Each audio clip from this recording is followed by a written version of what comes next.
C2F componentry. This video will quickly go through the componentry needed for a C2F conversion of a chrome case. The left side has a C2F model, which is designed as a mimic of the carrier guide. There are two pegs here that mimic the carrier guide and the holes, which are pre-manufactured based on the plan. This is a C2F analog, which includes a hollow analog and an MUA head. That's an assembly. And the assembly will also include a temp coping that is pre-cut and a gold screw. You will need one of these for each site of the case. You will also need a blockout rod and one drill. A blockout rod will be used for each site, so there will be 6 blockout rods. Once you've accumulated 6 of these C2Fs, then you should be able to do conversions on subsequent cases that have 6 implants. If you plan to use 7 or 8, then you'll just simply buy 2 more assemblies. This is for your first case. Subsequent cases can just be purchased with only a C2F model, which is actually 2 models, an upper and a lower, and then just purchase the C2F analogs. These analogs will remain in the models forever. They'll be used in the final restoration fabrication.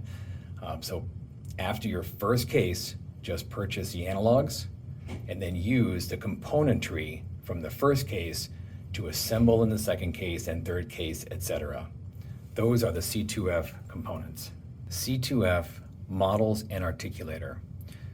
All C2F cases require analogs for each site. They also require a C2F model. The model will have the holes already in it based on the surgical plan. The model will also include a C2F articulator. It's a very simple plastic articulator only meant for opening and closing and verifying the bite. On a single arch, you will receive an opposing model and a working model. The working model is what the rapid appliance and the long-term prosthetic will seat upon. If it's a double arch case, then you will receive a C2F model for the upper and a C2F model for the lower, and of course, the articulator assembly. The prosthetics and the C2F assemblies and models.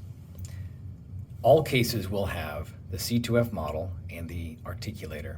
They will also include a rapid appliance, which is used to transfer the surgical records to the C2F model. As you can see here, it's been assembled with the C2F analogs. And then the long-term prosthetic will be seated on the model as well. As you can see here, there are 2 pegs that are in the same position as the carrier guide. The rapid appliance fits on the pin guides, the prosthetic fits on the pin guides, and then you do your conversion.